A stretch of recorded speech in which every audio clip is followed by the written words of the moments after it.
اس پہ بات نہ کیا. فیتھ کا مطلب ہی یہ ہے کہ آپ پروو نہیں کر سکتے. اگر آپ پروو کر سکتے ہو تو فیتھ کی ضرورت ہی نہیں. پھر تو آپ بات کریں گے, آپ کتنی بحث کر لیجیے. الٹیمیٹلی دنیا کا ہر مذہب فیتھ پہ ٹکا ہے, اور فیتھ کا مطلب ہے ایک ایسا یقین جس کا کوئی ثبوت, کوئی گواہ, کوئی ریشنل نہیں.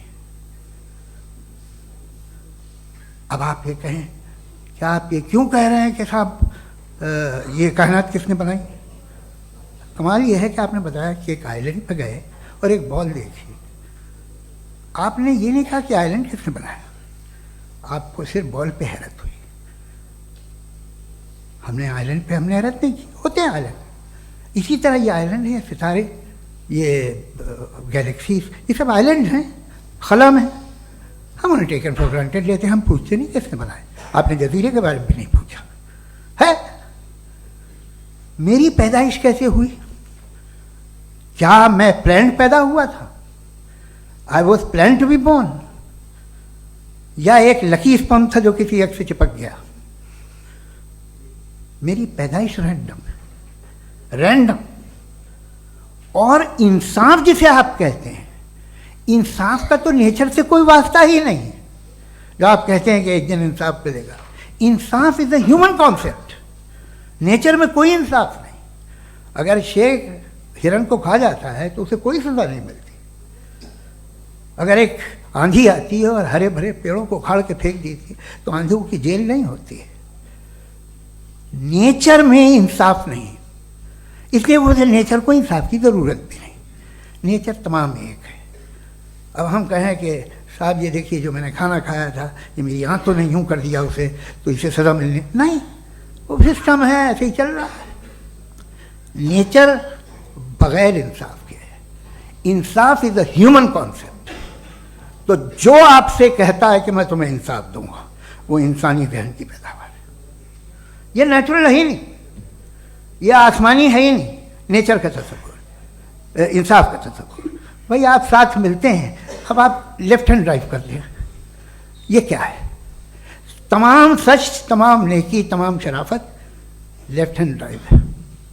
ورنہ کیا ہوگا, یا تو آپ کیوس کر دیں گے, آپ کا ایکسیڈنٹ ہو جائے گا, یا آپ کسی کو مار دیں گے, یا ٹریفک جیم ہو جائے گا. جھوٹ, بے ایمانی, رشوت خوری, یہ تمام جو ہے driving on the wrong side ہے. اس کے اوپر کچھ نہیں. یہ تو ہم نے بنایا, جیسے ہم نے لیفٹ ہینڈ ڈرائیو بنائی ہے. یہ کانسیپٹ آف انصاف جو ہے یہ ہمارا ہے, اس کا نیچر سے کوئی واسطہ نہیں. شیر کھا جاتا ہے ہرن کو, اسے جیل ہوتی ہے کیا؟ کچھ بھی نہیں, ہے ہی نہیں. تو یہ جو دنیا کے ریلیجن پرومس کرتے ہیں آپ سے انصاف, اسی سے معلوم ہوتا ہے کہ یہ مین میڈ ہے. یہ تصور کہیں اور کا ہے ہی نہیں. جو نیچر ہے, کچھ لوگ کہتے ہیں نیچر ہی خدا ہے, تو نیچر میں تو انصاف نہیں کہیں. اور آپ وعدہ کر رہے ہیں کہ تمہیں مرنے کے بعد انصاف ملے گا.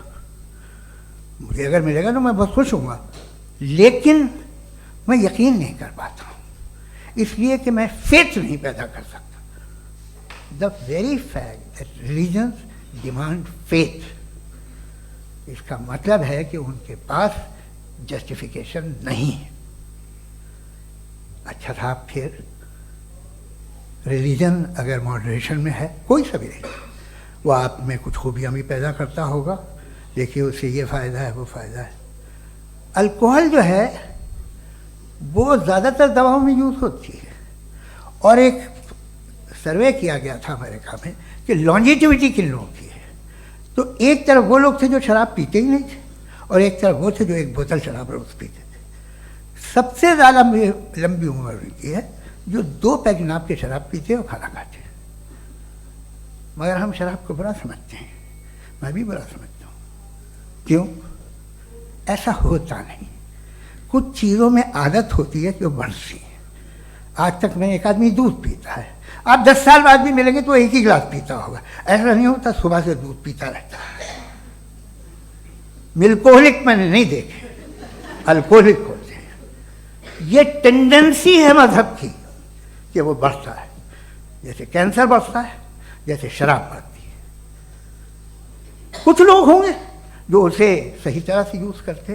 مجھے یقین ہے کہ ہمارے مفتی صاحب بھی ان میں سے ایک ہیں, ان سے بہت خوشی ہوئی مجھے ان سے مل کے, لیکن کتنے لوگ ہیں کہ آج آپ دیکھتے ہیں دنیا میں جو تباہیاں ہیں ان میں کتنا ہاتھ ہے ان لوگوں کا جو بلیور کہتے تھا مذہب یہ نہیں کہتا، نہ کہتا ہوگا، مگر جب یہ مذہب پیتے ہیں تو ایسے بہیو کرتے ہیں.